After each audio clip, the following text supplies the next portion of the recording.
Campus FM jippreżenta Linja Kampus, programm li ħares lejn aspetti tal-ħajja fuq campus fiċ-ċirkostanzi straordinarji tal-pandemija COVID-19, imtella mill-Health and Wellness Center b'kollaborazzjoni mar-Rettorat.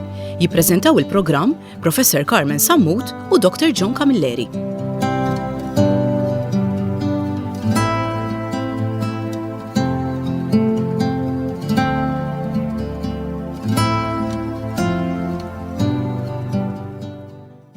Insalmilkom u nilqakom għal edizzjoni oħra tal-programm Linja Kampus, programm li jixxandar fuq Campus FM u fuq il-Facebook page tal-Health and Wellness Center.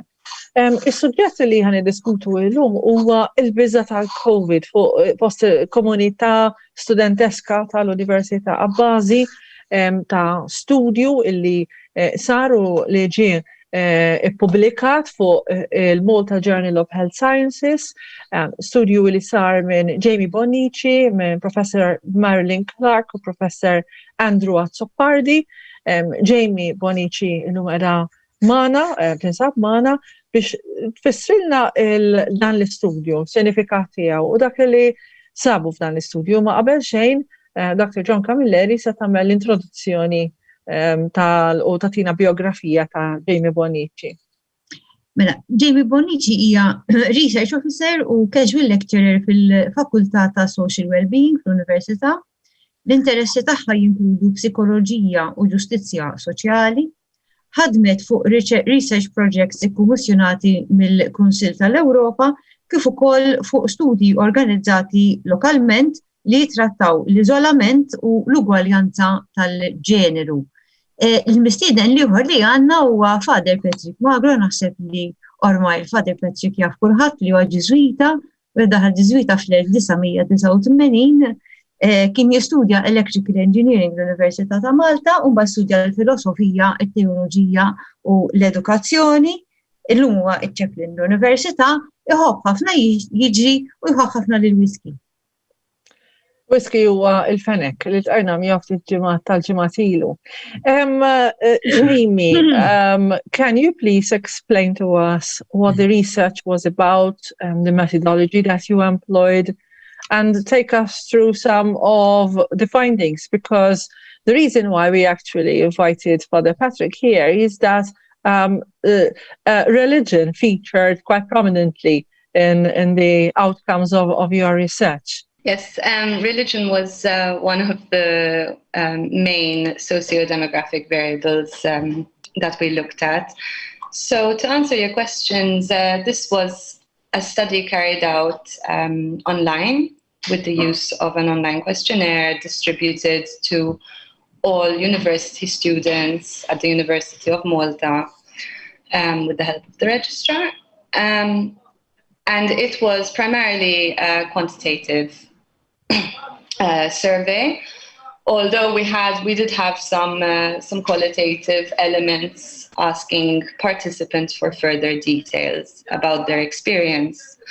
Now, the main aim of this questionnaire, of this study, was to, first of all, use the fear of COVID-19 scale, which is an established standardized tool used to assess the level of fear that an individual has about COVID-19. Now, this was not developed from scratch for COVID-19. It's based on previous fear scales. But with the use of this scale, we were able to objectively assess participants' fear of COVID, as well as how this impacted their substance use, their emotional well-being and psychological states, as well as looking into how religion, gender, and other factors came into play in all of this. Jamie, I understand that there was a very high response rate to your questionnaire, wasn't there? Yes, we were shocked, actually. We ended up closing the survey after just a couple of days because we had received 777 complete responses. So there were obviously some more, but as you know, sometimes people don't complete the entire questionnaire. So we were quite impressed with this. We thought that perhaps since it was carried out in the beginning of the pandemic, and also students might not have had much to do or were waiting for exam results, maybe that's why we had such a positive response. But possibly because it touched upon a matter which was really important for them at that point in time. Yes.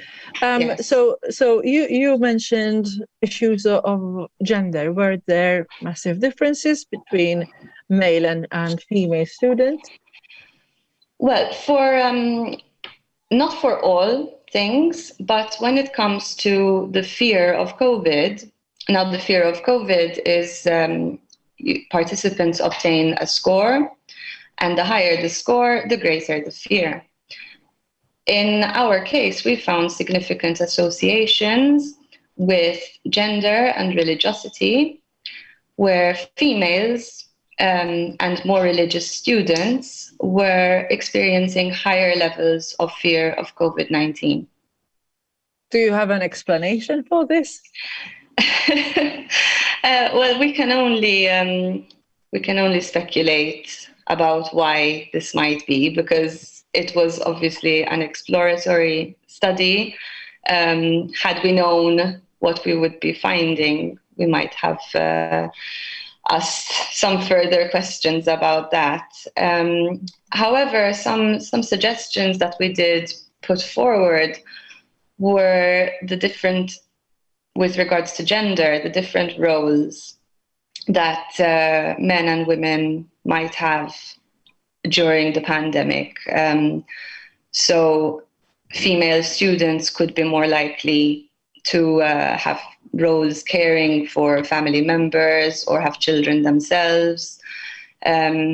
Also, there's a lot of women who work in the hospitality industry, perhaps students who are also, supporting themselves while studying by working in a restaurant or a cafe.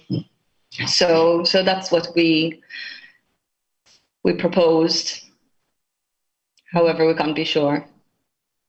Let me turn to Joan. Joan, does this somehow relate to your own experience at the Health and Wellness Center? I mean, أنا قلبوا għal-Malti issa, għax il-programm huwa bil-Malti, il-Joan din inkellmu huwa bl-Ingliż.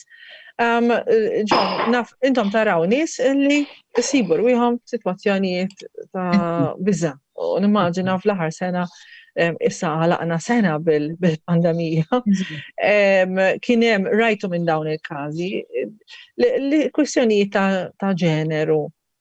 Taraw li kien hemm xi differenza u kif tispjega int kieku meta taħdem fil-field biex ngħidu hekk. Ħajdu hekk. Ġeneralment illi ikollok aktar nisa illi jattendu u jiġu għas servizz ta' counseling minn irġiel. Dak huwa hija xi ħaġa li hija kif tajt magħrufa, n-nisa għandhom iktar tendenza illi jifittxu dit tip ta' għajnuna milli l-irġiel. Li nista' ngħid illi bħala ġeneru kellna 69% is-sena l-oħra li kienu nisa, kellna 31% li kienu irġiel u kellna 0.5% li kienu non-binary. Ġifieri jidher li kien hemm differenza sostanzjali pratikament iktar mid-doppju ta' nisa illi aċċedew għas-servizz minn irġiel. Li interessanti wkoll però illi mit-total number ta' therapy sessions kellna ikkanċellati 115 sena fi żmien meta fil-COVID lockdown qed nitkellmu ġifieri bejn Marzu u Ġunju. Li hija wkoll fiha nfisha interessanti għaliex kien hemm il-biża' illi jsiru sessions face to face u dak kienu 3 xhur fejn ma kien qed isir l-ebda session face to face. Però kien hemm ukoll ċerta riluttanza kemm min-naħa tal-professjonisti kif ukoll però tas-service user li nibdew nagħmlu s-servizzi online. Is-servizzi online kienu xi ħaġa ġdida U allura bħal speċi ta' kien kulħadd kien għadu qisu qiegħed jaddatta ruħu. Illum għadna nagħmlu sessions online u qed insibu li hemm min igawdi ħafna minnhom dawn is-sessions online, hemm min ipprefera jistenna għal meta nkunu nistgħu nofru face to face. Jiġifieri qatt kien hemm dik it-titubanza sa ċertu punt. Li nista' ngħid ukoll huwa illi minħabba l-awareness li aħna għandna illi il-biża jista' fih innifsu il-biża mill-COVID huwa biża mill-mewt biex impoġġuha hekk. U persuni li jkunu vulnerabbli u li jħossuhom helpless quddiem din iċ-ċirkostanza jistgħu jisofru minn post-traumatic stress. U allura aħna għamilna screening, screening ifisser illi kull min wera biża mill-COVID aħna għamilnilu assessment, dak li jgħidu Dissociation Experience Scale. Issa, Dissociation Experience Scale, jekk inti l-iskor tiegħek ikun 31 jew fuqhom, ifisser li qed issofri minn post-traumatic stress. Ma kenniex ħafna minnhom dawn in-nies, jiġifieri minn numru li għamilna xi 2% illi kellhom dan ir-riżultat. Li huwa interessanti għax is-soltu wieħed jistenna illi 20% tal-popolazzjoni ikollha dan ir-riżultat. Ġifieri jidher illi il-membri tal-università kienu qed jaddattaw ruhom tajjeb u din is-sitwazzjoni ma kinux daqshekk qegħdin jesperjenzjawha bħala trauma li ma setgħux jħandiljaw. Kien hemm ħafna raġunijiet għal din. Fosthom offrejna servizzi ta' għajnuniet varji u il-fatt li l-università mal-ewwel ħadet ukoll il-prekawzjonijiet tagħha biex tagħmel il-lectures online u l-affarijiet kollha li saru. Ġifieri in-nies setgħu jħossuhom aktar protetti u setgħu kif tgħid jaderixxu għall-lockdown. Jamie, can you tell us more about the link when it comes to religiosity and fear, between religiosity and fear? What kind of results did you obtain? Yes, so religiosity and fear, this is an interesting link that we found because there's already quite a bit of research about the protective function that religiosity can have for people, but we found a bit of mixed results because students who were more religious tended to have a higher fear of COVID, and also had greater feelings of nervousness. However, the fear of COVID, even though it might be an unpleasant emotion and feeling nervous might be unpleasant, it can also enable the person to take steps so that they won't contract the illness, the virus.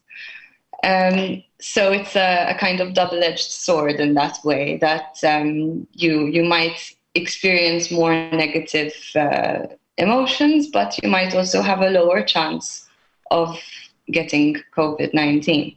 But then there is another interesting aspect, another interesting outcome, that students who have a higher religiosity, they tended to resort to less substance abuse, no?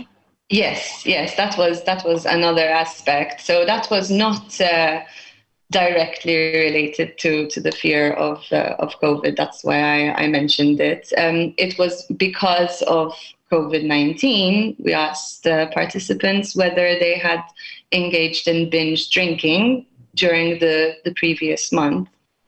And the more religious students tended to actually drink less. Okay. And was this a significant outcome, or was it perhaps less significant? Was it a glaring result? It wasn't a very large difference, as in the percentages, compared to somewhat religious and non-religious students, but it was a significant difference, yes. And how do you explain this? Again, we can only speculate in this regard, but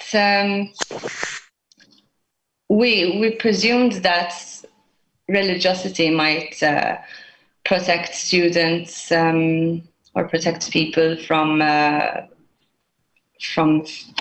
feeling the need to engage in binge drinking to cope with their emotions. They might perhaps have other support networks or resources to call upon to deal with their emotions or with their difficulties. But again, more research would be needed, and in fact, we are planning to do some further delving into these findings. Father Patrick, meta tisma' dawn it-tip ta' riżultati, xi tkun ir-reazzjoni tiegħek? Jiena li meta nsemmi kulħadd min qed jisma'na u jarana u grazzi tal-istedina fassoltu. Jiena sibtu interessanti ħafna, ħadd gost naqra riżultati ta' din ir-riċerka li nemmen ħafna li r-riċerka forsi ma tajtx kollox, imma tajt ħafna u tagħtina fuq xiex nirriflettu. L-ewwel reazzjoni tiegħi kienet meta rajt li n-nies li huma iktar b'xi mod li qalu li huma reliġjużi għandhom iktar biża' jisu l-ewwel reazzjoni tiegħi kienet tajt mela proset mela l-fidi hekk għattejn biex wieħed jibża' inqas. Però fl-istess ħin ħankun onest ħaġa li forsi niddejjaq ftit ngħid imma naħseb li hija quite sure li sfortunatament ħafna nies u din id-dejja ngħidha għax tmur kontra dak li nemmen fih jiena. Ma ħafna nies ma jagħmlux il-link bejn il-reliġjożità tagħhom u affarijiet oħra u l-bqija ta' ħajjithom. Għalija hija riflessjoni importanti. Għalija bħala Chaplain l-Università kemm verament ir-reliġjon tagħna u l-fidi tagħna tgħinna biex f'mumenti bħal dawn bħal-mejja tal-pandemija tgħinna fuq livell prattiku fil-mod kif aħna naffrontaw il-problemi tal-ħajja. Mbagħad ukoll imma riflessjoni oħra tiegħi wkoll kienet hija li il-COVID-19 laqtet il-kulħadd. U fejn tidħol il-biża' naħseb ħadd mhu protett. Il-protective element tar-reliġjożità u ta' ħafna affarijiet oħra jien ngħid għalija pereżempju ġieli qaluli minnu viċin tiegħi qed toħodha lightly tal-COVID-19 m'intix toħodha bis-serjetà biżżejjed. Imma mbagħad meta mitulna tliet Ġiżwiti f'ġimagħtejn tlifna tliet membri tal-familja tiegħi li kont viċin tagħhom. Indu ngħid kemm verament din hija ħaġa serja. Hija ħaġa serja. U mbagħad ovvjament nakkumpanja ħafna nies hawnhekk l-Università li kellhom xi ħadd viċin tagħhom li kellu l-COVID, li anki members of staff, kellna members of staff u studenti li kellhom il-COVID li forsi kellhom is-sintomi u kienu bla sintomi u forsi allura ma tantx ħassewha. Kien hemm min kellu sintomi qawwija ħafna u bata ħafna. Iva. Allura b'xi mod jew ieħor qegħdin isna norftu daw l-elementi kollha flimkien u naraw kemm ir-riċerka kultant tagħmilna konxi ta' affarijiet li forsi nkunu qegħdin nesperjenzawhom imma ma nkunux daqshekk konxi ta' x'ikun għaddej minnha u ma nkunux daqshekk konxi li hemm oħrajn li għaddejjin mill-istess tipi ta' esperjenzi. So, Jamie, what other results, what other outcomes, interesting outcomes did you find in this particular research? And suggestions, what sort of suggestions did you make? So the other outcomes we found were related to the increased psychological effects due to COVID-19. I previously mentioned participants who were more religious feeling significantly more nervous, However, there were also some significant findings for the other psychological effects.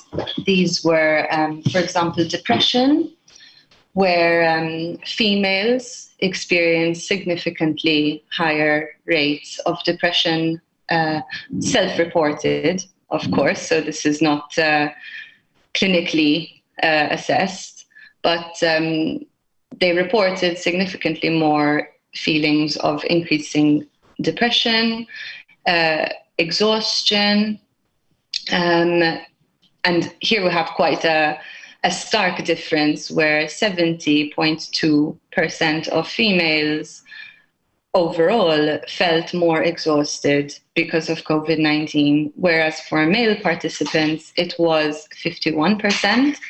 I should just note that we had a larger proportion of females than males in our study, so that could have impacted the results or bias. And it also reflects the university population as well. It does, yes. But as you know, ideally in research, we would have an equal balance of the different genders. And also feeling nervous, 76% of the females in our study reported feeling more nervous, and 57.1% of males.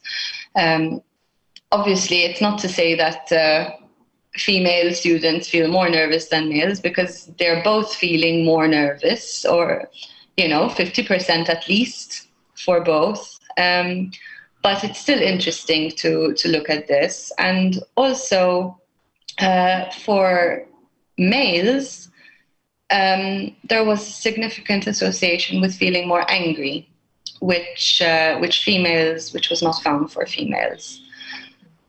So these are obviously. That is interesting, Jamie. Males were more predisposed in a way to feel angry. Joan, kif tispjegax? Qed narak tajt brasek qed tajtaha speċi xi ħaġa li inti qed tifhimha, ma kif tista' tispjega lil?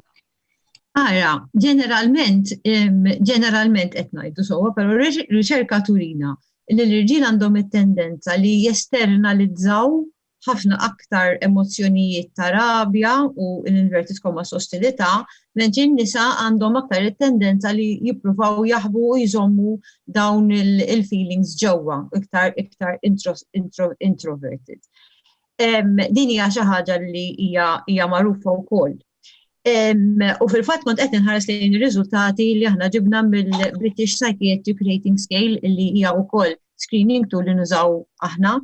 U qed nirrealizza biex inkomplu dak qed tgħid Jamie illi 46 kważi nofs in-nies illi ġew għat-terapija u rew illi kienet qiegħda taqbżilhom, li kellhom it-tendenza li jgħidu man-nies ta' madwarhom għal-ebda raġuni ta' xejn. Ovvjament ma nistgħux inqabbluha mas-sena ta' qabel għax il-VPRs bdejna nużaw din is-sena, però awtomatikament meta inti qed tara illi għandek iktar minn nofs in-nies illi għandhom it-tendenza li taqbżilhom u li anke garaw xi ħaġa, hija sinifikanti fiha nfisha u jekk ħares liha minn dan l-aspett tal-ġeneru tagħmel ukoll ċertu sens. Nixtaqt ngħid ukoll huwa però li fit-trawma aħna bħala persuni għandna tendenza li nidħlu f'dak li jgħidula jew il-flight, jew il-fight, jew il-freeze.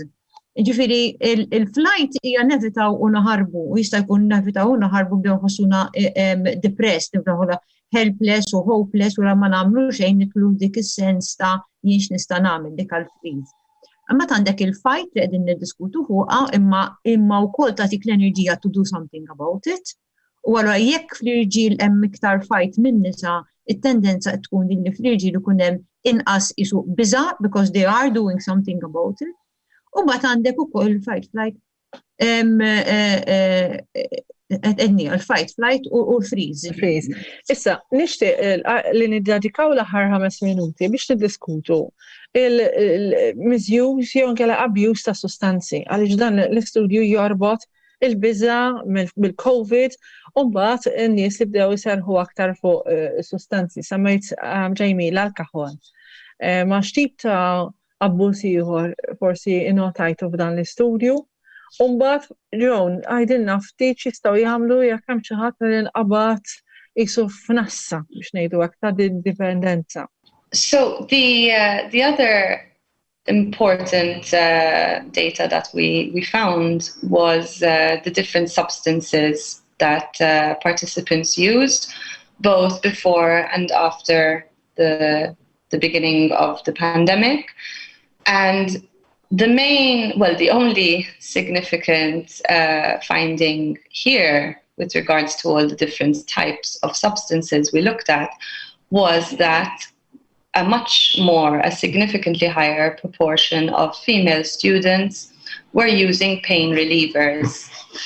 Now, this is obviously in the context of non-medical use of pain relievers, which is supports existing findings, such as those by Professor Clark, and also some research I did myself in the past. So this is something that should definitely be considered when we look towards future actions.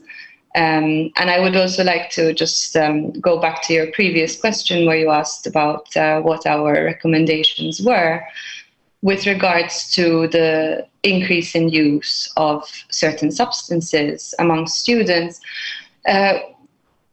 The other authors and myself recommend that a meaningful research agenda should be developed at the University of Malta so that we can continuously monitor student well-being. And obviously this would benefit from adequate funding to engage in this. Okay, so Joan, to conclude, mela, I would like nissustanzja wkoll il-findings ta' tagħna mir-riżultati tagħna kellna illi il-fuq minn 60% ta' min ġie għandna kien ibati minn moderate to moderately severe anxiety u il-fuq minn 75% tan-nies li ġew ifittxu l-għajnuna minn għandna kellhom depression jew bejn moderately severe u severe. Ġifieri il-quantitative research li sar mill-professur Azzopardi, Clark u minn Jamie huma sostnuti wkoll mill-qualitative interventions illi konna qed nagħmlu aħna. Ikun interessanti naħseb jiena jekk ikun qablu nara r-riżultati illi ta' kemm nies qegħdin jiġu għall-għajnuna minn dawk illi fil-verità ikollhom il-problema waħda mir-raġuni partikolari u ġverer qegħdin nagħmlu wkoll il-Linja Kampus. Għal dawk li qed jisimgħuna għandhom problemi ta' sustanza, aħna nissuġġerulhom illi jew iċemplulna fuq 2340398 untuhom intake appointment, jew inkella jiktbulna direttament fuq counseling@um.edu.mt u aħna nkunu nistgħu nofrulhom is-support. Parti minna tkun li naraw il-possibilità li dawn jistgħu jagħmlu programmi kontra droga u l-alkohol li jkunu programmi aktar intensivi u intenzjonati partikolarment għal sitwazzjonijiet tagħhom. Però ovvjament sadattant aħna nistgħu nofrulhom support u naħdmu magħhom fuq ċerti problemi li huma jkunu jiffaċċjaw fil-ħajja tagħhom ta' kuljum fosthom il-vjolenza domestika. Thank you, Dr. Camilleri. Grazie, Father Magro. Thank you, Jamie Bonnici, for being with us today. Naħseb li dan kien studju interessanti u aħna xtaqna li niddiskutu ir-riżultati tiegħu peress li kien hemm mijiet ta' studenti li parteċipaw kif tajjeb li kultant l-informazzjoni li niġbru nerġgħu nagħtuha li naraw kif applika għal ħajja tagħna u kif tista' anke tinforma it-tip ta' azzjoni, it-tip ta' interventi li aħna nagħmlu. Grazzi u nerġgħu niltaqgħu għal edizzjoni oħra ta' Linja Kampus bħallhom ġimgħa. Għadkom kemm smajtu Linja Kampus fejn ġew diskussi aspetti tal-ħajja fuq il-kampus universitarju fil-perjodu tal-pandemija COVID-19, imtella mill-Health and Wellness Center b'kollaborazzjoni mar-Rettorat, bi produzzjoni u preżentazzjoni ta' Professor Carmen Sammut flimkien ma' Dr. Joan Camilleri. Verżjoni audiovisiva tal-programm tixxandar fuq il-paġna tal-Facebook tal-Health and Wellness Center fejn tistgħu tibagħtu l-kummenti u l-mistoqsijiet tagħkom.